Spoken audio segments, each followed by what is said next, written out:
성장을 늦추는 과잉보호. 저는 이 발달이 늦어진 친구들이 왔을 때 부모님하고 상담하고 아이들을 살펴봤을 때 너무 지나치게 과잉보호 해주는 것이 지금은 되게 발달을 많이 지연시키는구나. 이런 게 되게 많이 마음에 와 닿아서 이거 꼭 알려드리고 싶었어요. 왜 안타깝냐면 우리 부모님이 아이를 사랑하고 특히 이제 우리 어머님들 같은 경우 정성껏 돌보시고 희생을 하신단 말이죠. 그 희생했던 것들이 우리 아이 잘 되라고 그쵸? 우리 아이를 위해서 했던 것들인데 그것들이 결국은 되돌아와서 우리 아이가 못하는 것들로 쌓이기 시작하는 거예요. 그런 것들을 너무 많이 보면서 아주 쉬운 저 습관 하나만 바꿔주시면 이 아이가 정말 좀 빨리 속도가 나갈 텐데 아주 그 간단한 저 습관, 왜 저거를 못 고치실까? 너무 안타깝다. 그래서 그걸 말씀을 드리고 또 한 번 말씀드리고 지속적으로 상담을 해드리는데 되게 쉬운 그 습관 하나를 부모님들이 6개월이 지나도 잘 못 고치세요. 이제 쉬는 시간에 아이들 뭐 간식도 먹이시고 아이들 케어도 해주시고 이러는 걸 보면 아, 저거 말씀드렸거든요. 이렇게 이 순간에 이렇게 해주시라고. 그런데 그거를 잘 못하시는 거예요. 근데 그 습관만 바꾸시면 아이가 정말 빨리 말도 할 수 있고 행동을 바꿀 수 있거든요. 그래서 아무리 저희가 여기서 1시간, 2시간, 3시간을 해도 집에 가서 그거 하나도 다시 안 하고 자기 원하는 대로 하기 시작하니까 속도가 늦어질 수밖에 없는 거죠.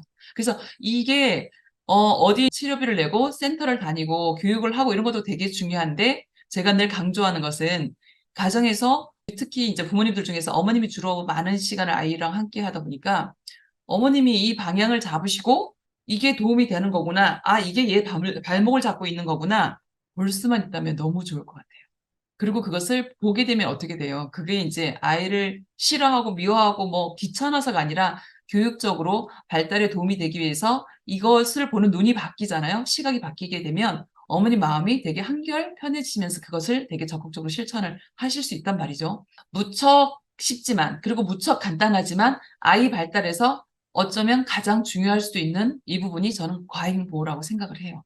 치료를 할 때도 제가 늘 강조하는 것은 기본적인 프로그램이 되게 알아듣는 것 같고 쉬운 것 같지만 이걸 꾸준히 하느냐 안 하느냐의 차이가 엄청 크고 아이가 스스로 내성을 다지고 스스로 힘을 기르고 쉽게 말씀드리면 우리가 특수체육하는 이유가 아이들 몸 균형 잡고 튼튼해지기 위해서 하는 것처럼 그런 기본적인 것들을 단단히 다져놓으면 훨씬 수월하다는 거죠. 아이들이 발달의 시기나 연령에 따라서 되게 중요하게 그 부분을 이루고 만들고 채우고 지나가야 되는 단계들이 있어요. 그런데 우리 부모님들이 한결같이 먹여주시고 입혀주시고 다 해주시고 하시다 보면 그 발달의 과정에서 특징적으로 해결하고 넘어가야 될 것들이 안 되죠. 그죠? 해결이 안 되죠. 자, 거기에서만의 문제가 끝나는 것이 아니라 어때요? 2차, 3차의 문제가 생기기 시작하죠. 왜냐하면 발달이 예를 들면 2살에서 3살, 4살까지는 딱 요거, 그 다음은 딱 요거 이렇게 나눠져 있지는 않아요. 제가 발달의 첫째가 몸입니다 하고 되게 강조를 많이 하죠. 이 신체, 몸을 많이 강조를 하지만 이 몸도 사실 그 기간에 가장 중요하고 먼저 해야 될 부분이지 이후에 초등학교 가서 성장을 안 하는 거 아니잖아요. 그렇죠? 모든 것들이 그래요. 근데 그 시기에 유독 좀 이게 되게 필요하고 집중을 해줘야 되는 것들이 있다. 그래서 그 매 순간 해야 될 것들은 꼭 해주고 넘어갔으면 좋겠다. 이런 마음으로 제가 오늘 강의를 하기로 한 거예요.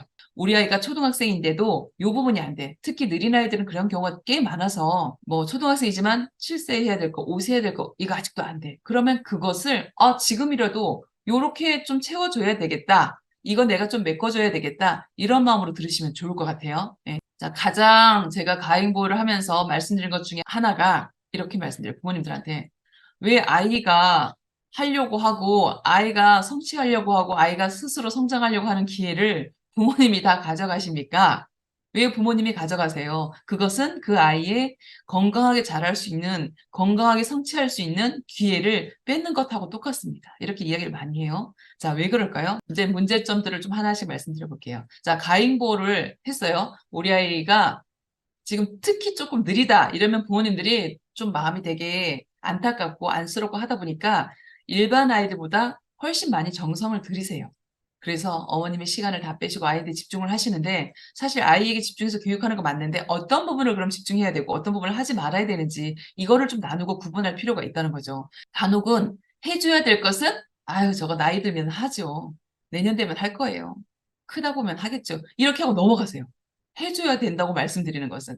근데 이거 그냥 두세요 하는 것들은 못 견디셔서 부모님이 아유 그걸 얘가 말도 못하는데 얘가 아직 이거 힘들어서 못하는데 얘가 아직 이거 못 알아듣는데 하시면서 계속 해주시는 거예요. 이게 방향이 너무 달라도 너무 다르다는 거죠. 우리 아이들이 좀 6개월, 1년, 2년 늦어졌어요. 그러면 지금부터는 전부 다 알려주시면서 이 아이가 할 수 있는 것부터 해낼 수 있도록 도와주셔야 되는데 그냥 막연하게 내년 되면 할 거예요. 말도 내년 되면 하겠죠. 키도 크겠죠. 이거는 지금은 절대 하시면 안 되는 행동들이에요. 지금부터는 다 내가 직접 살펴보고 도와줄 거 도와주고 알려줄 거 알려주고 이런 마음으로 접근하셔야 돼요. 예를 들어서 나이가 먹어서 되는 것도 있을 수 있어요. 그렇죠? 근데 전부가 아니라는 거예요. 그래서 중요한 것을 놓친다는 거예요. 그 첫 번째는 우리 아이가 제가 강조하는 게 첫 번째 몸이라고 했잖아요. 신체 발달이 잘 발달할 수 없어요. 신체 발달이 정상적으로 표준의 아이들, 우리 어머님들 소망이 뭐예요? 또래 아이들만큼만. 그 바운더리 안에만 들어가도 좋을 것 같아요. 이렇게 소망하시는 분이 되게 많아요. 그럼 이 몸도 또래 아이 수준에 올라가야 되는데 첫 번째 전보해 주시면 신체 발달이 되게 문제가 생긴다. 근육에도 문제가 생기죠. 그러니까 어떤 아이는 이 신체적인 발달에서 소근육이 또 너무 약해서 뭘 하지를 못해. 가히 뭐 이런 것도 안 되고 그래서 어린이집에서 얘는 뭐 말도 하고 문제도 없는데 왜 얘가 계속 혼자 놀아요? 한 두세 번 이렇게 수업하고 아이랑 해보니까 그냥 이제 다 해주셨어요. 할머님이 그냥 너무 귀한 손주라서 발이 땅에 안 닿게 하시더라고요. 뭐가 입에서 안 떨어지게 하시고 안 먹게 하시고 그냥 정말 옆에서 밀착해요. 그래서 얘가 살펴보니까 소근육이 너무 약하니까 블럭 하나를 만약에 쌌는데 와르르 무너졌어. 그러면 그다음부터 얘는 안 하는 거예요.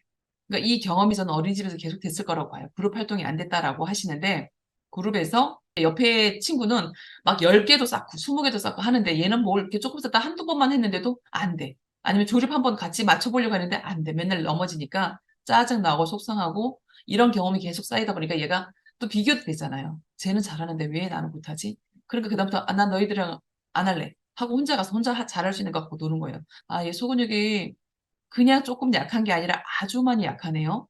그래서 이거 강화시켜주지 않으면 얘가 모든 활동을 할 때에 자신감이 없는 것 같아요. 해서 그다음부터 얘는 이제 그런 부분으로 집중을 했죠. 한 3개월쯤 지나니까 아이가 안 하던 그 놀이기구도 시도를 해보고, 되게 많이 좀 아이가 활동 반경이 넓어졌다. 그래서 이거 너무 당연한 거다.